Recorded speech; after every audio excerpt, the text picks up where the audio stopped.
안녕하세요. 반갑습니다. 사랑합니다.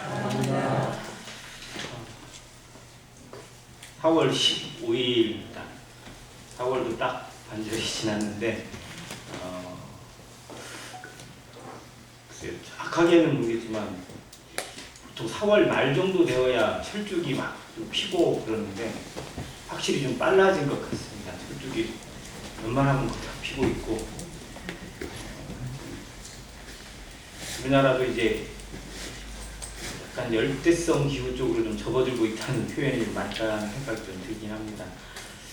아무튼 휴전을 한다고 또 평화 이렇게 종전을 하네 어떤 애 말은 하는데 뜻대로 이루어지지 않는 저 모습을 보면서 하나님의 계획과 뜻이 어디에 있을지 저희가 다 알지 못하지만 참 금방 끝날 것 같진 않다라는 생각을 다시 한번 해보게 됩니다. 그럼에도 국가의 모습이나 또 우리나라의 모습, 또 세계의 어떤 그런 모습들이 어쨌든 정상화를 이뤄가려고 하는 그런 모습들 자체도 좀 다양스럽다 생각하고, 성도들도 그런 면에서 본인의 위치를 정확하게 지키는 모습들 자체가 나타나는 것 같아서 참 감사가 됩니다. 아무튼 이번 주 토요일부터 있는 복음 전도 집회를 위해서 더 기도하고 한 영혼이라도 더 찾아서 나아가는 어떤 교회 되기를 간절히 바랍니다. 다니엘서 4장 후반부 교제하겠습니다. 다니엘서 4장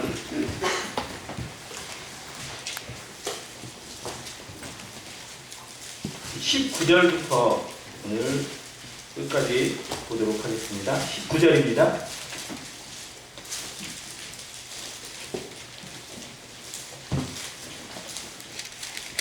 벨드사살이라 이름한 다니엘이 한동안 놀라며 마음으로 번민하는지라 왕이 그에게 말하여 이르기를, 벨드사살아, 너는 이 꿈과 그 해석으로 말미암아 번민할 것이 아니니라. 벨드사살이 대답하여 이르되, 내 주여, 그 꿈은 왕을 미워하는 자에게 응하며 그 해석은 왕의 대적에게 응하기를 원하나이다. 왕이 꾼 꿈의 이야기를 들려주었습니다. 큰 나무를 보았다. 그냥 엄청나게 큰 나무고 계속 자라서 하늘에까지 닿고, 가지는 무성하고 열매도 풍성하고, 또 공중의 새와 들의 짐승들이 거기에 깃들이고 만물을 소성케 할 만큼 어마어마한 그 나무. 그런데 갑자기 순찰자가 나타나서 그 나무를 넘겨뜨려 버리고, 그리고 그 짐승처럼 또 이렇게 하게 하는 모습 속에서 그 꿈의 이야기를 듣자마자 다니엘은 바로 직감하게 그 꿈의 내용이 무엇인지, 하나님이 주시는 계시가 무엇인지, 왕에게 임하는 하나님의 심판이 무엇인지 바로 알게 됩니다. 바로 낯빛이 변하고 번민을 시작해요. 이걸 제대로 알려야 되나 말아야 되나. 그걸 알려서 화를 입는 게 그런 걱정이 아니라, 정말 어떻게 보면 본인도 존경하고 있는 그 왕, 좀 어떻게 보면 긍휼이 있고 또 하나님을 더 알 수 있는 그런 기회가 주어져 있는, 또 그 시대를 주름잡고 있는 그 왕에게 이러한 일이 닥치게 되고 이러한 어려움이 오게 된다는 것에 대해서 차마 알리기가 좀 두려웠던 그런 모습을 보여주고 있습니다. 그만큼 하나님이 보여주신 그 꿈의 내용이 심각한 거예요. 우리가 보는 보통의 꿈들은 흔히 개꿈이라고 얘기를 합니다. 그 꿈에 우리의 인생이 걸리거나 어떤 그런 일은 별로 일어나지 않아요. 그런데 어떤 꿈은 정말 독특한 특별한 꿈이 우리에게도 꾸어질 때가 있습니다. 그래서 절대 잊어버리지 않고, 이건 정말 무슨 내용일까 알고 싶어하는 그런 마음이 들 때도 있죠. 근데 지금 성경이 완성되기 이전에 어떤 이런 시대에는 하나님께서 꿈을 통해서 많이 계시를 보여주셨는데, 이 말씀을 또 다니엘의 이 번민을 생각하면서 성도들은 과연 무엇으로 번민해야 되고 무엇으로 걱정을 해야 될까 생각해 봤습니다. 우리는 뭔가를 알려야 됩니다. 우리가 전달을 해야 됩니다. 그런데 그 전달하는 과정에 있어서 정말 번민되고 두려우는 그런 일들이 과연 무엇일까? 다니엘처럼 우리가 모든 꿈을 알고 꿈을 해석할 수 있는 능력은 없지만 적어도 하나님이 주시는 계시의 말씀을 통해서 이 세상에 임하는 심판에 대해서는 누구보다도 잘 알고 있습니다. 그거를 모르는 사람들, 그걸 외면하고 살아가는 사람들에게 전해야 될 책임이 나에게 있다는 것도 우리가 압니다. 만약 내가 전하지 않고 그가 믿지 않으면 그 결과가 얼마나 끔찍하고 얼마나 무서운지 너무나 잘 압니다. 전 다니엘이 지금 번민하고 정말 놀라고 하는 그런 모습이 우리의 모습이어야 된다고 생각이 되어집니다. 지금도 여전히 자기의 길을 가고 있는 내 친구들이나 내 친척이나 혹은 내 가족이나 내가 사랑하는 그 누군가가 그 무서운 길을, 그 끔찍한 길을 제대로 알지도 못하고 가고 있는 것을 보면서 그걸 알고 있으면서도 정말 어떤 마음으로 전달을 해야 될지 어떻게 전하고 있는지를 살펴보는 자세가 우리에게 얼마나 간절한지를 들여다보게 됩니다. 복음은 우리의 입술로 전해지고 우리의 마음으로 전해지지만 복음의 능력이 우리에게 있진 않습니다. 그래서 다만 우리에게는 하나님이 전하라는 책임을 주셨습니다. 그가 듣든지 아니 듣든지 우리가 전해야 될 책임을 말씀해 주고 있습니다. 그걸 성경에서는 파수꾼의 사명이라고 이야기를 합니다. 적이 오고 있는 걸 알고 또 군대가 들어오고 있는 걸 알면 즉시 나팔을 굴려서 성 안에 있는 사람들이 준비를 하도록 대비를 하고 싸울 준비를 하든지 혹은 피난을 가든지 뭐 이런 걸 알리는 역할을 하고 있습니다. 파수꾼이 해야 될 일은 그겁니다. 그걸 하기 위해서 뭐 해야 되면 깨어 있어야 됩니다. 살펴야 됩니다. 나를 위해 살피는 게 아니라 내가 보호해야 되고 내가 맡은 역할을 위해서 살펴야 합니다. 우리가 교회에서 맡은 직분도 있고 은사도 있고 또 하나님이 우리에게 주신 소명도 있습니다.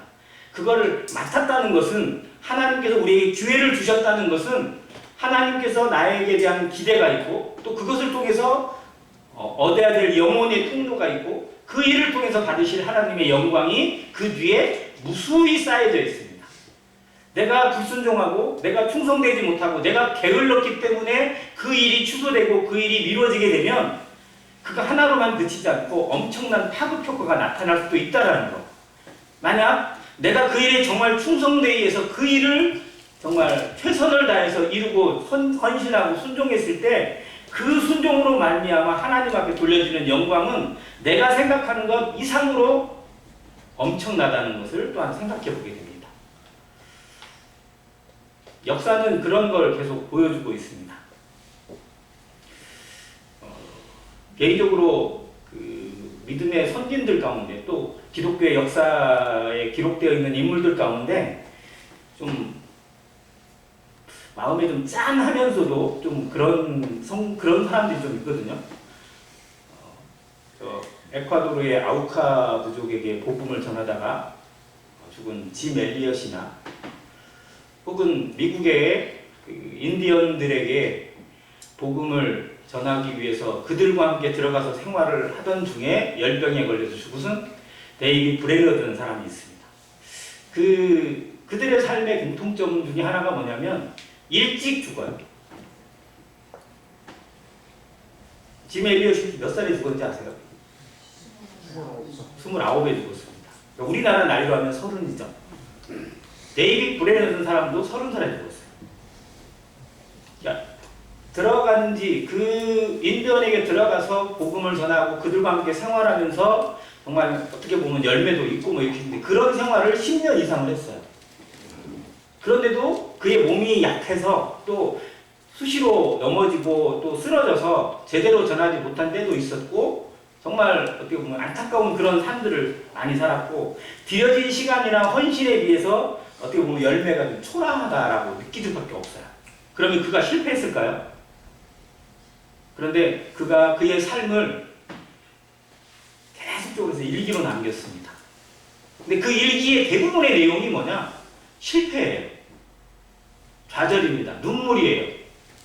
오늘도 제대로 주님 앞에 순종하지 못한 하루를 자백하는 그런 내용들이 거의 대부분이에요. 그런데 그런 가운데서 주님께서 주신 위로도 기록하고 있고 그 가운데 얻은 영원에 대한 기쁨도 얘기하고 있고 그러면서 포기할 수 없는 그런 하나님의 소명을 이야기하는 내용들을 진솔하게 계속 일기를 썼어요. 그가 죽은 다음에 그 일기를 다 모아가지고 한 사람이 책을 냈습니다. 그의 실상은 영적인 스승이자 영적 아버지였던 사람이에요. 자신이 아들처럼 여기는 그의 죽음을 안타까워하면서 쓴 일기장을 다 모아가지고 책을 냈는데 그 인물이 조나단 에드워드입니다. 미국의 영적 대각성 운동을 1차, 2차로 해서 일으켰던 어쩌면 미국 기독교의 아버지이거든요. 근데 그 일기를 정리하면서 이 조나단 에드워드의 마음이 더 뜨거워졌어요. 그래서 미국의 역사를 바꿀 수 있는 힘을 거기서 더 얻었다고 고백을 합니다. 그리고 그의 일기를 읽은 수많은 청년들이 엄청난 영향력을 받고 하나님의 복음을 위해서 하나님의 나라를 위해서 뛰어드는 삶을 살아가고 지금도 있습니다. 저도 그 일기를 읽으면서 처음에는 지루했어요. 맨날 같은 내용 반복인 것 같고 막 그런 생각이 드는데 읽다가 중간에 가다 보니까 어떤 마음이 드냐면 도대체 아무것도 못한 것 같은데 왜 이렇게 마음이 찐하지? 왜 이렇게 마음이 짠하지? 이런 느낌이 들더라고요. 우리가 뭔가 성공을 하고 뭔가 잘하고 뭔가 하면 과시하고 싶은 마음이 들어요. 그런데 뭔가 안 되고 복음을 전하려고 했는데도 실패하고 거절당하고 그러면 그냥 마음이 너무 쓰라려가지고 그냥 숨기고 싶고 그냥 화가 나고 그럴 때가 있어요. 그런데 그걸 기록을 해야 돼요. 왜? 그게 하나님 앞에는 정말 놀라운 상급이니까. 그걸 통해서 나의 연약도 깨닫고 정말 이 일에 대한 가치도 깨닫고 그리스도의 마음도 얻어가는 그런 과정들이 아닐까요? 우리가 복음을 전하고 누군가에게 초청을 하면 100% 돌아오고 50% 돌아온다면 아마 그래도 우리 열심히 안 해도 될 거예요. 그런데 실상 해보면 아시겠지만 10%도 안 됩니다. 정말 엄청나게 어려운 일이에요. 왜? 시대가 가면 갈수록 더 어려운 일이니까.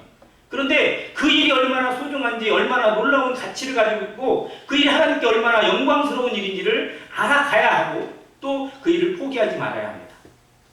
다니엘의 마음을 우리들도 배워가길 바라고 정말 누군가에게 그런 일이 저한테 닥치면 안 되겠다. 너에게만큼은 이런 일이 없기를 내가 간절히 바란다고 하는 마음으로 전해야 합니다. 알려줘야 돼요. 그러니까 벗어날 수 있도록. 그것이 이번 주에 우리의 사명이 되길 간절히 바랍니다. 자, 그이가 해석을 합니다. 왕께서 보신 그 나무 그러면서 그 왕이여 22절입니다. 왕이여 이 나무는 곧 왕이시라. 이는 왕이 자라서 견고하여지고 창대하사 하늘에 닿으시며 권세는 땅끝까지 미치심이니이다. 나무가 왕이라고 알려줍니다. 그런데 중요한 건 그 나무가 왕이라는 것 자체, 나무가 크고 엄청나고 많은 것들을 거느릴 수 있는 영향력을 가지고 있다는 것보다도 더 중요한 게 뭐냐? 그 뒤의 결과입니다. 그것으로 말미암아 선한 영향을 미치는지 안 좋은 영향을 미치는지 하나님이 보시는 건 공의입니다. 그래서 왕이 그 나무에 만족하고 있을 동안에 하나님께서 순찰자, 한 거룩한 자를 하늘에서 내리게 합니다. 그리고 그 나무를 베어 없애라고 합니다.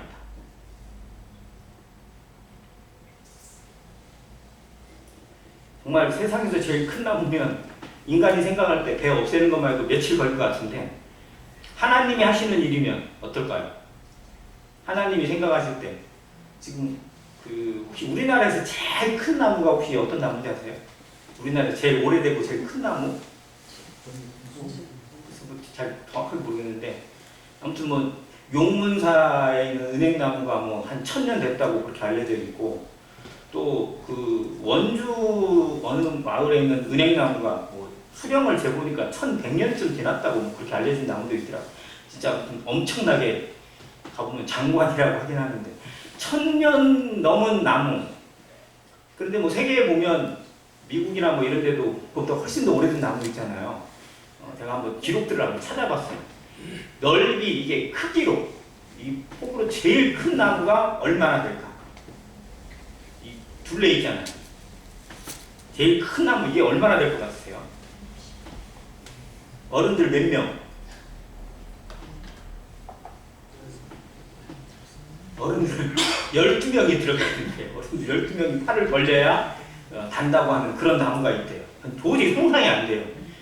자, 근데 그런 나무, 사람이 어떻게 보면 기계로 베려고도 안 되고 원래도 안 되는 그런 나무지만 하나님이 쓰러질 때는 얼마 걸릴까요? 순식간입니다. 하나님은 세상에 있는 저 행성도 어떠한 별도 어떠한 권세도 순식간에 세우시고 순식간에 무너뜨릴 수 있는 전지전능하신 분입니다. 갈수록 하나님을 알아가야 돼요. 하나님께서 내가 순종하지 않고 있고 내가 하나님을 어떻게 보면 거역하며 살아가는 것도 어떻게 보면 그냥 좀 내버려 두시니까 하나님이 그냥 뭐 별 힘이 없으신가 이런 생각을 인간들이 하는 거예요. 하나님 어디 있어? 한번 있으면 한번 나 보여줘라고. 하나님 있으면 한번 나와보라고. 이런 말을 쉽게 해요. 얼마나 심지어는 목사라는 사람도 그냥 엄청 깽뚱한 얘기를 하고 있고 그게 실상은 이 시대가 가면 갈수록 하나님이라고 하는 존재를 하나님을 입에 담으면 담을수록 하나님의 이름이 더럽힘을 받고 있습니다. 그래서 유대인들은 하나님의 이름을 자기 입에 못 담았어요. 왜? 계명에 나와 있거든요. 여호와 이름을 망령되이 일컫지 말라. 그래서 그들은 여호와라는 말을 못합니다. 성경에 기록은 되어 있지만 여호와라는 말을 못해요. 그래서 여호와 대신에 부르는 이름이 아도나이예요. 그렇게 부를 수밖에 없어요. 왜? 여호와 이름 불렀다가 그 이름 때문에 자기가 죽을 수 있으니까. 그 정도로 끔찍하게 두려워하고 살아갔어요. 지금도 그렇게 살아갑니다. 그걸 제가 본받자는 게 아니라 하나님에 대한 두려움이 있어야 돼요. 지금 이 사장을 통해서 느부갓네살에게 보이신 꿈의 계시의 핵심이 뭐냐? 여호와를 경외하라 해요. 네가 권세를 가지고 있고 힘을 가지고 있고 돈을 가지고 있고 수많은 사람들의 목숨을 네 마음대로 할 수 있을 것 같지만 실상 하나님 앞에는 아무것도 아니다라는 걸 알려주시는 겁니다. 베어 없애라. 그러나 그 뿌리의 그 속이는 땅에 남겨두라. 하나님의 긍휼이죠. 공의의 심판과 함께 긍휼의 사랑이 남겨져 있습니다. 기회를 주고 계시는 하나님. 어떠한 악인도 그 죄 때문에 멸망하는 걸 원치 않으시는 하나님. 그 누구도 그 아무리 악한 사람이라도 그 죄에서 깨닫고 회개하여 하나님께 돌아오기를 누구보다도 기뻐하시는 하나님의 마음이 이 그루터기에 담겨 있습니다. 우리는 그 마음을 아는 것 같지만 실상은 모릅니다. 알아가기를 노력하지만 제대로 배우지를 못합니다. 왜? 우리가 좋아하고 우리가 하는 건 결국 기준이 어디에 있느냐? 나에게 있기 때문에 그렇습니다. 좋은 사람의 기준이 뭐예요? 나한테 잘하는 사람이에요.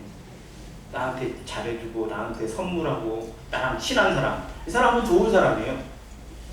근데 나랑 싸웠어요. 내 맘에 좀 나랑 말다툼을 하고 나랑 의견이 틀리고 막 만나기만 하면 막 다툼이 일어나고 막 그래요. 그러면 그 사람은 진짜 나쁜 사람이 아니기는 기준이 어디에 있냐? 나한테 나쁜 사람이거든요. 그런데 하나님에게는 어떠냐라는 것으로 우리가 들여다봐야 되잖아요. 적어도 하나님 앞에 살아가는 성도들은 기준을 나에게 둘 게 아니라 하나님께 두기를 계속 힘써야 합니다. 그 기준으로 들여다보기 시작하면 보다 많은 사람들을 품을 수 있는 온유와 관용과 겸손을 배우게 됩니다. 주님은 모든 사람을 품으셨어요. 예수님이 사랑하지 않은 사람 누가 있나요? 예수님이 바리새인을 미워하셨나요? 아니요. 정말로 바리새인들도 하나님은 사랑하셨고 예수님 사랑하셨어요. 그래서 그들에게 계속해서 회개하라고 책망을 하셨던 겁니다. 예수님은 누구도 편을 가르지 않았어요. 근데 우리는 알게 모르게 편을 가르고 구분을 해버립니다. 점수를 매겨요. 이게 정말 얼마나 하나님 앞에 교만한 것인지도 한번 생각해 보게 됩니다. 아무튼 그루터기를 남겨주세요. 하나님은 끝까지 참고 기다리십니다. 지금도 때를 마감하지 않고 한 사람의 영혼이라도 돌아오기를 간절히 기다리십니다. 주에 나타나시면 너희가 생각하는 것처럼 더딘 것이 아니라고 베드로후서에 분명하게 기록해주고 계십니다. 그런데 정말 때가 되면 그 때가 차면 긍휼없는 심판, 가차없는 심판이 이 땅에 쏟아질 것입니다. 노아의 홍수에 비가 쏟아질 때 정말 그 사랑이 많으신 하나님께서 닫으면 열 자가 없고 열면 닫을 자가 없는 그 하나님께서 노아의 방주의 문을 닫아버리시고 누구도 그 문에 들어가지 못하게 하셨어요. 이게 하나님의 심판입니다. 그 심판의 때가 되면 벗어날 수 있는 인생이 단 한 명도 없습니다. 지금 우리는 은혜의 시대에 살고 있고 구원의 날에 살고 있습니다. 이 날이 언제까지 지속될 수 있을지 누구도 장담하지 못합니다. 그래서 지금 복음 전하지 않으면, 지금 누군가에게 알리지 않으면 그 심판의 때는 누구도 견딜 수 없습니다. 이것을 마음에 더 기억하는 한 주가 되고 또 우리의 삶이 되기를 간절히 바랍니다. 25절입니다. 왕이 사람에게서 쫓겨나서 누구와 함께 살고요? 들짐승과 함께 살며, 그다음 뭐처럼? 소처럼 풀을 먹으며 하늘 이슬에 젖을 것이요 이와 같이 7대를 지날 것이라. 자, 그런 처참하고 비참한 모습으로 떨어뜨리고 그렇게 7회를 지나게 하시는 이유가 뭐죠? 네? 그 뒤에 나와 있어요. 이와 같이 그때 지극히 높으신 이가 사람의 나라를 다스리시며 자기의 뜻대로 그것을 누구에게든지 주시는 줄을 아시리라. 느부갓네살이 좀 고집이 센 것 같아요. 그래서 그걸 깨닫는 데까지 7년이 걸리게 하신다는 거예요. 적어도 우리 같으면 7년커녕 7일도 못 견딜 것 같은데 한번 생각해 보세요. 그 왕의 자리에서 쫓겨나가지고 들등에 짐승처럼 기어다니고 풀을 뜯어먹고 집이 없어가지고 계속 그냥 이슬에 젖고 그렇게 젖어 살고요. 그런 모습으로 살아가고 그 뒤에 나오지만 독수리 털이라고 되어 있는데 독수리 털이라는 의미가 혹시 어떻게 들려주세요? 독수리 털. 독수리가 털이 좀 많이 있나요? 저는 독수리 털 하니까 뭐냐면 대머리 독수리가 떠오르는 거예요. 이게 다른 데는 털이 있는데 이게 머리는 점점 벗겨져가지고 정말 그런 모습으로 그 산속에서 수염도 얼마나 더벅더벅 났을까요? 근데 손톱이 실제로 새의 발톱처럼 된다는 거예요. 독수리 발톱처럼 막 이렇게 나오는 그런 손톱으로 막 땅을 훑고 풀을 뜯어내고 그러면서 살아가고 있는 모습. 짐승하고 다를 바가 없잖아요. 그런 시간을 7년이나 지나게 하신다는 거예요. 근데 한번 이제 생각해보세요. 이 이야기의 해석을 들었을 때, 그 얘기를 딱 들었을 때, 오, 그렇겠구나라고 생각이 될까요? 그래, 맞아. 그렇게 될 것 같아. 내가 진짜 그렇게 될 것 같아. 이런 생각이 들까요? 절대 안 들 것 같아요. 그런데 느부갓네살은 어땠어요? 그 꿈의 해석을 듣고 이 말도 안 되는 소리 하지 마라 라고 쫓아낸 게 아니에요. 귀 기울여 들었단 말이에요. 느부갓네살이 정말 하나님 앞에 그나마 은혜를 얻게 되는 가장 그 긍정적인 모습이 뭐냐면 듣는 귀가 있다는 거예요. 물론 그는 마음이 교만한 자였고 우습게 하는 사람이었습니다. 그런데 아무튼 하나님께서 그에게 듣는 귀를 주셨어요. 그래서 다니엘이 알려주고 있는 하나님의 계시를 듣습니다. 귀 기울여 들어요. 듣는 자는 어떻게 됩니까? 살아납니다. 제가 정말 좋아하는 요한복음 5장 25절의 말씀. 그때가 올 것이다. 듣는 자는. 물론 이게 부활의 그 명령 가운데 하는 이야기지만 정말 하나님의 말씀을 듣는 자. 요한계시록 2장과 3장에 7교회에 주시는 공통적인 메시지가 있어요. 교회는 누가? 성령이 교회들에게 하시는 말씀을 들을지어다 라고 해요. 자, 지금 성령께서 교회에게, 성도들에게 말씀을 하고 계시나요? 안 하고 계시나요? 하고 계십니다. 과연 나는 듣고 있느냐는 겁니다. 하는 사람은 계속 하는데 성령은 계속해서 말씀을 주고 있고 들려주고 있고 외치고 있는데 듣는 사람의 귀가 막혀 있으면 성령을 소멸하는 겁니다. 그게 성령 소멸이에요. 성령을 근심케 합니다. 과연 우리는 듣는 귀가 얼마나 열려있는가? 세상에 있는 정보나 정치의 이야기나 어떤 유튜브에 어떤 그런 내가 관심 있는 어떤 그런 분야에 대해서는 정말 귀가 톡톡 그래가지고 하나도 안 까먹고 다 들리는데, 어떤 연예인에 대한 무슨 소식이나 드라마의 어떤 내용이나 이런 것들은 정말 누구한테 얘기해보면 막 극작가보다 막 더 열광적으로 다 이야기 다 하는데, 과연 하나님이 들려주시는 말씀에 대해서는 얼마나 귀 기울여 듣고 있고 얼마나 관심이 있고 얼마나 그거를 마음에 새기고 있느냐라는 겁니다. 그런 의미에서 보면 참 느부갓네살을 통해서 배울 것도 있다라는 생각을 합니다. 27절입니다. 그런즉 왕이여 내가 아뢰는 것을 받으시고 공의를 행함으로 죄를 사하고 가난한 자를 긍휼히 여김으로 죄악을 사하소서. 그리하시면 왕의 평안함이 혹시 장구하리이다. 참 여기에 보면 구약은 이렇게까지도 이야기를 하는가 하는 생각이 들어요. 자, 공의를 행함으로 죄를 사합니다. 자, 그러면 죄를 사할 만큼 공의를 행할 능력이 사람에게 있다 없다? 죄악을 사할 만큼 가난한 자를 긍휼히 여기는 긍휼이 인간에게 있다 없다? 없다라는 걸 볼 수밖에 없어요. 그런데 다니엘의 이 메시지는 뭐냐면요, 복음, 은혜로 받는 복음이 없던 시대에 정말 간절히 그에게 하나님께 엎드릴 것을 촉구하는 그런 간절함이 담겨 있습니다. 혹시라도 그렇게라도 정말 하나님의 앞에 긍휼을 보이고 하나님의 마음에 낮춰짐을 보인다면 긍휼의 하나님께서, 사랑의 하나님께서 혹시라도 왕을 용서해 주실지도 모르겠습니다 라는 그런 마음이 담겨 있어요. 자, 그런데 28절에 이 모든 일이 다 느부갓네살 왕에게 임하였습니다. 그 말씀하신 그대로, 해석한 그대로, 계시된 그대로 어떻게 됐다고요? 이루어졌다고 이미 선언해 주고 있습니다. 자, 하나님의 말씀은 뭣도 땅에 떨어지지 않는다? 1.1핵도 땅에 떨어지지 않습니다. 없어지지 않습니다. 왜? 그 말씀이 곧 하나님이시기 때문에.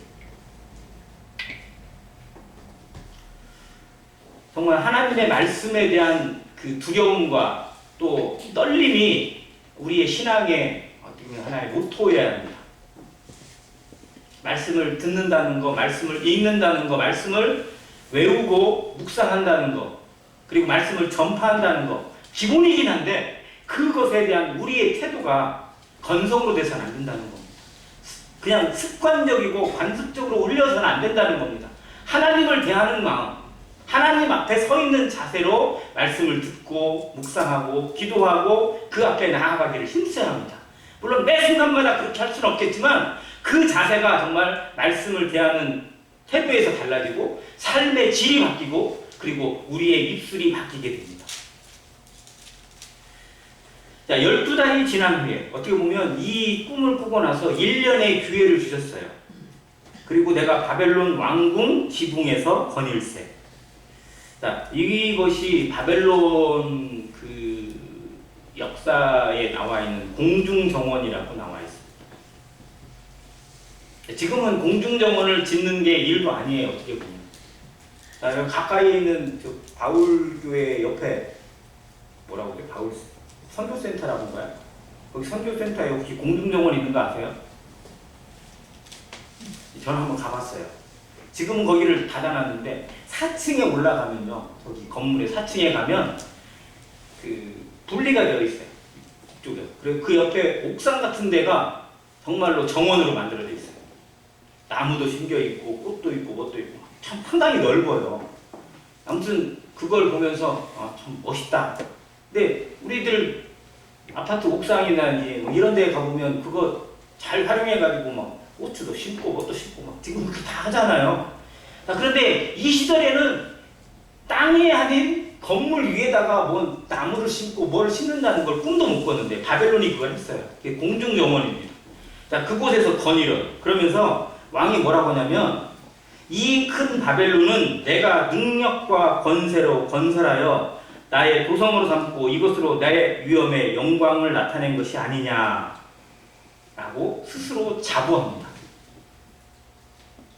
자, 그가 2장에 나와 있는 것처럼 2장에서 꿈에 신상을 보았던 그것을 어떻게 보면 자기 스스로 부인하면서 하나님의 계시를 부인하면서 3장에 지은 게 금으로 된 신상을 지었잖아요. 즉 금의 머리만이 아니라 금은 전체가 될 것이다. 바벨론은 절대 망하지 않는다. 나는 누구도 쓰러뜨릴 수 없다.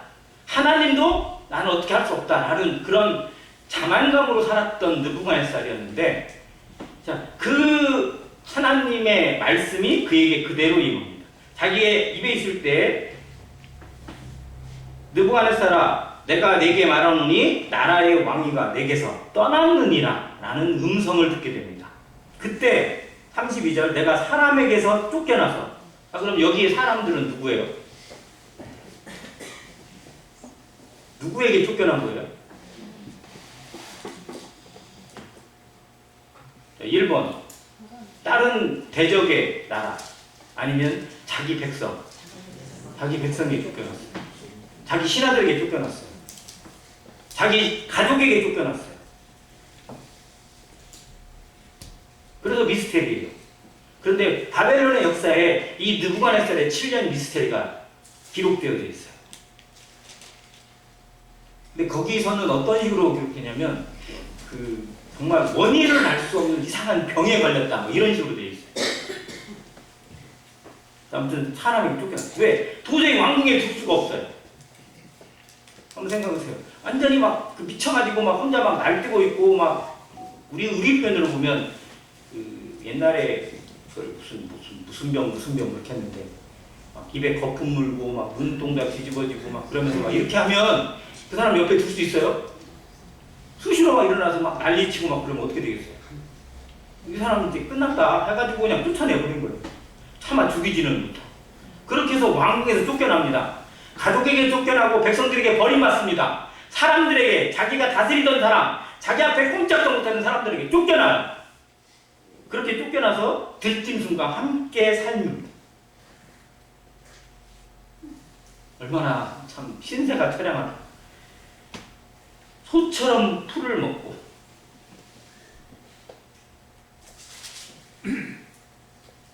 귀한 고기, 정말 기름지고 풍성한 그 음식, 세상에 자랑할 만한 음식, 정말 남부럽지 않게 다 먹고 싶은 거 다 먹던 사람이 풀 뜯어먹고 생각해보세요.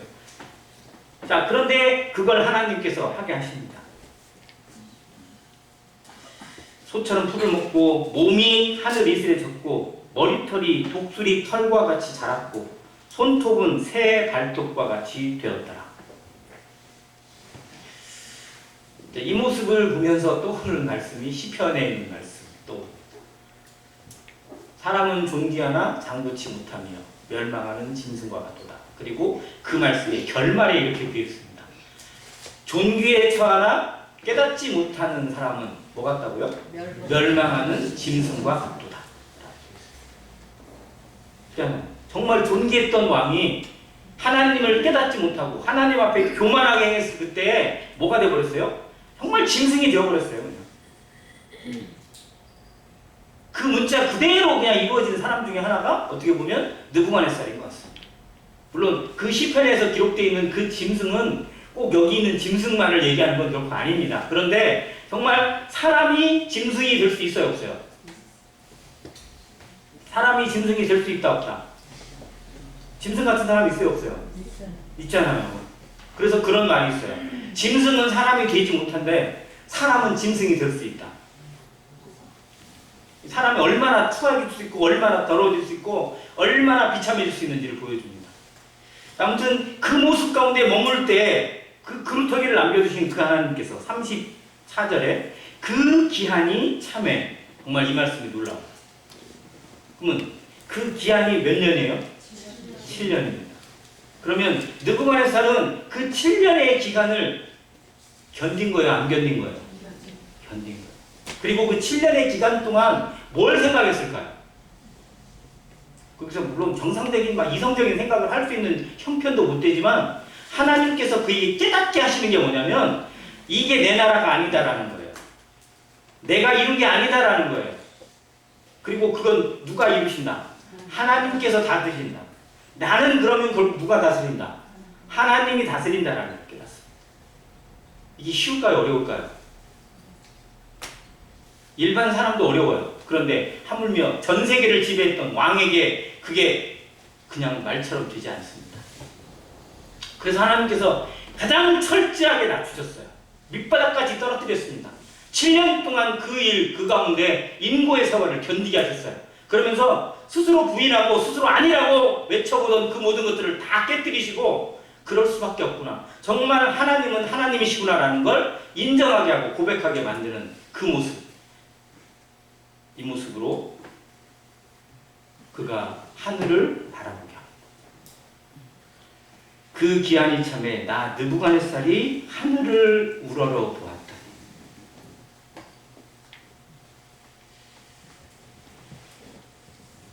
그 전에 느부갓네살은 위를 볼 일이 별로 있었을까요? 없었을까요? 그죠? 전부 다 자기 밑에 있잖아요. 다 밑에 있어요. 그러니까 다 밑으로 여기고 다 자기 아래로 여겨요. 아래만 보던 인생입니다. 즉 가장 교만해 있고 가장 극에 달아 있고 가장 자랑 가운데 머물러 있던 인생이었어요. 그런데 하나님께서 그를 짐승같이 낮추셨을 때 그가 결국 깨닫고 어떻게 해요? 하늘을 우러러. 저는 요 모습하고 좀 다르긴 한데 떠오르는 게 지난 아침 성경 공부 시간에 사도행전 3장 하잖아요. 그 성전 미문에 앉아서 구걸하던 인생. 신부는 전 반대예요. 근데 구걸하던 사람은 주로 들여다보고 있는 게 어디를 들여다보고 있을까요? 돈통이에요, 돈통. 누가 돈을 얼마나 주고 있나. 물론 사람들도 보겠지만. 그런데 베드로가 그에게 뭐라고 해요? 우리를 주목해라. 나를 주목해라. 라고 해서 들여다보게 합니다. 우러러보게 해요. 그리고 그것을 베드로를 통해서 누구를 보게 합니까? 예수 그리스도를 보게 합니다. 그리고 예수 그리스도의 힘으로 그의 손을 잡고 이 하바 이렇게 세우십니다. 그러니까 시선을 어디에 두느냐, 즉 관심이 어디에 있느냐, 그의 중심이 어디를 향하고 있느냐, 대단히 중요합니다. 그가 시선을, 그 마음을 들어서 하나님을 우러러 보았을 때 내 총명이 다시 내게로 돌아옵니다. 하나님은 무너뜨리시도 하지만 다시 세우십니다. 깨뜨리시도 하지만 바로 회복시키기도 하십니다. 그래서 하나님께서 주시는 그 가치는 회복에 담겨 있고 그리고 그 성숙에 담겨 있습니다. 깨뜨리시고 넘어뜨리시고 다치게 하고 아프게도 하시지만 그 과정을 통해서 우리의 믿음이 성숙되어지고 우리가 다시 진정한 회복을 누리고 내가 사라져가고 그리스도만이 나타나는 모습으로 진정한 새 사람, 진정한 거듭남의 삶을 이루는 사람으로 바꿔가십니다. 성화입니다. 자, 그가 이걸 깨닫고 하나님을 고백을 합니다. 지극히 높으신 이에게 감사하며 영생하시는 이를 찬양하고 경배합니다. 감사와 찬양과 경배가 느부갓네살에게 나타납니다. 그 전에 하나님 앞에 놀라고 칭찬하고 했던 것은 있었지만 철저하게 낮춰서 경배를 드리고 예배를 드리는 모습은 기대할 수 없었거든요. 그런데 낮추시니까 깨뜨리시니까 이런 모습으로 회개에 이르는 모습을 보게 됩니다. 우리가 찾아가야 될 사람들, 우리가 전도하고 있는 사람들 중에 정말 신부는 왕이 아닌데 이렇게 느부갓네살처럼 정말 뻣뻣하고 목이 곧고 교만 가운데 자기 주먹 믿고 자기 생각 믿고 살아가는 사람들이 있을까요? 없을까요? 있죠.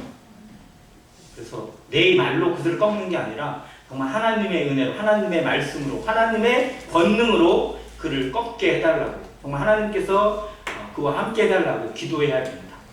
그리고 그것이 말씀을 통해서 그의 마음속에 정말 뿌리가 박혀서 그의 자존심이 깨지고 그의 생각이 깨어지기를 기도하는 시간이 되어야 될 것 같습니다. 아무튼 우리의 하는 일은 결코 헛되지 않습니다. 우리의 입을 통해 나가는 말도 헛되이 돌아오지 않고 우리가 전하는 복음도 결코 헛되이 돌아오지 않습니다. 정말 하나님은 메시지 하나, 종이 한 장에 던져지는 전도지 하나, 그리고 우리가 누군가를 섬기는 물 한 그릇도 상을 잃어버리지 않는다고 말씀하셨습니다. 포기하지 말고 끝까지 최선을 다하는 모습으로 하나님의 긍휼을 구하고 하나님께 나아가는 성도 되기를 간절히 바랍니다. 갈라디아서 6장 11절에 우리가 선을 행하되 낙심하지 말지니 뭐하지 않으면 포기하지 아니하면 때가 이르면 거두리라고 하셨습니다.